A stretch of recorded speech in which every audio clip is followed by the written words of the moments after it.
I was in a junior police academy and one of the cops told us about a call that they had gotten a while back.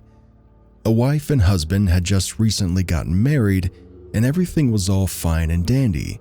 They were just working towards the American dream. The house with a white picket fence, 3 cars, 2.5 kids.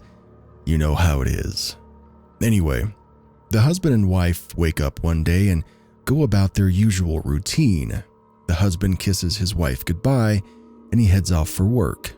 Nothing strange, except the wife notices the husband left his glasses, which she knew that he really needed for his work. So she tries calling him, but he doesn't pick up. She figures, what the heck, I'm not doing anything today anyway. So she decides to drop off his glasses to him. His work wasn't that far anyway. So she gets in the car and heads off to her hubby's work, but as she's driving, she sees a car pulled off on a dirt road and she recognizes it. It's her husband's car. She pulls off the main road and down the dirt a little bit to see if she can spot her husband.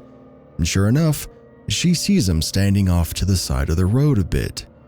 She gets out of her car, calls out his name, and he turns his head to look at her. He lights a match, and then he instantly catches fire. The cops showed us a picture of his body ablaze in the fetal position, all charred. They never found out why he did it.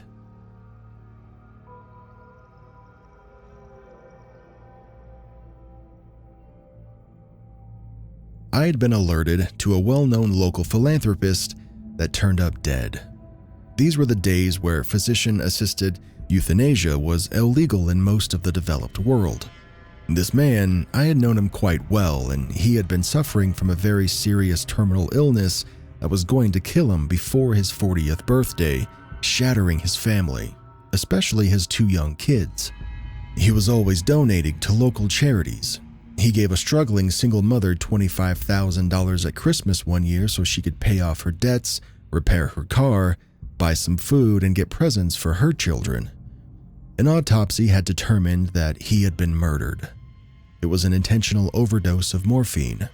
The Health Authority and Department of Justice wanted us to investigate and bring the person who essentially murders him to justice.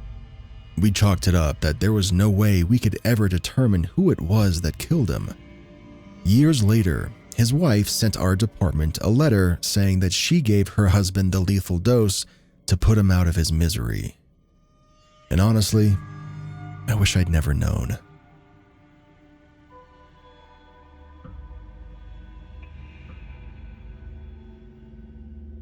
We get a call that a body has been found inside of an apartment. We arrive at the apartment, located in a nicer part of town, only to find that it's empty. There's no furniture, there's only the deceased who rented the place and a few personal belongings. He was fairly young, maybe in his mid to late 20s, maybe, and he looked to be in decent enough shape. There were no signs of a struggle except for a small drop of high-velocity blood splatter on the wall behind him, and no apparent injuries to the guy at all. When the medical investigator arrived and did her examination, she found a small round hole in the base of his head near the bottom of his hairline. It looked like a smaller hole than what you would think a .22 would leave, and there was no bleeding, not even after moving the body. None of the neighbors heard any noise the previous night, nor had any of them seen him in several days. Nothing appeared overtly suspicious about this case at all. I tried to follow up on it after, but it was all but forgotten due to current cases.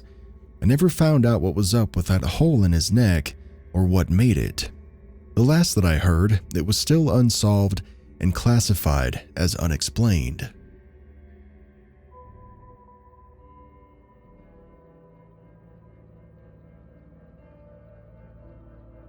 I was working the dispatch desk one night around 11 o'clock, and I received a call from a resident that stated he had just seen 6 diamond-shaped objects fly over his house at only a couple of hundred feet, making no noise, and had mirrors of thousands of lights glowing from underneath. No big deal, I think, just another crazy calling in, but he prefaced this whole call by saying, Listen, I'm not nuts. I know you get calls from crazy people, but I'm not one of them. I have this on video, and my whole family saw it." He gave me their approximate height, their travel direction, and the times. It was weird, and it did sound crazy, but there was something about it that sounded, I don't know, different. So I decided to dispatch someone out and check this guy out, and more importantly, to see the video. So the officer goes out, he sees the video, and he writes up his report. He comes back to the station, and I jokingly say as soon as he walks in, "So how crazy are they over there?" And with a straight face, he says, "That was something." I had to then call the nearest military airbase and ask to speak to a supervisor at their flight control center. I gave her the time and area that it occurred, and she stated that nothing had been in that grid for hours. Then, feeling like a complete smacked ass, I had to tell them that I had to report a UFO. They took the information and I faxed them a copy of their report, and they said that they would look into it. I didn't think anything of it for 2 years, since we only got that one phone call and I hadn't heard anything about it. Sure enough though, 2 years later, I had a friend going through county-wide training who called me and asked if I had been the one who had dispatched that call. When I said yes and told him the story, he explained that at his training, they had gone over how to handle unusual events and calls, and that my dispatch had been played and he recognized the voice. He told me that later that night, that exact report was called in over 6 times throughout the county in various areas. To this day, I have no idea what those lights were, and the investigation was out of our hands.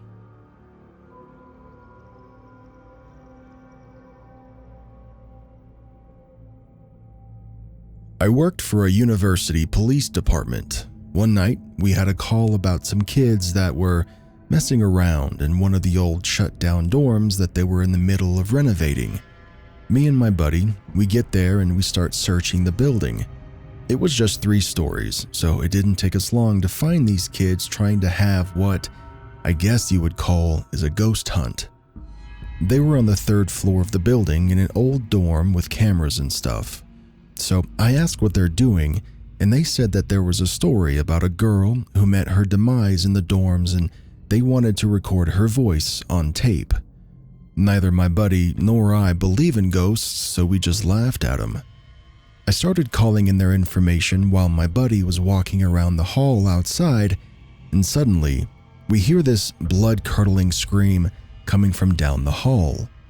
My buddy goes to check it out, and I ask the kids if they had another friend, and they told me no. I call for my buddy on the radio, but he doesn't answer. So I grab the kids, and we go down the stairs opposite of where my buddy had gone, and I get them outside. I tried calling my buddy again once I got the kids outside, but he didn't answer, so I went in to look for him. I kept all the kids' IDs just in case they decided to book it. I found him on the 1st floor, shining his flashlight down into the basement. When I walked up on him, he just looked at me and he said, "I heard footsteps down there." I told him that we should go search it together, and he told me no, and that he had just been down there and there was no one.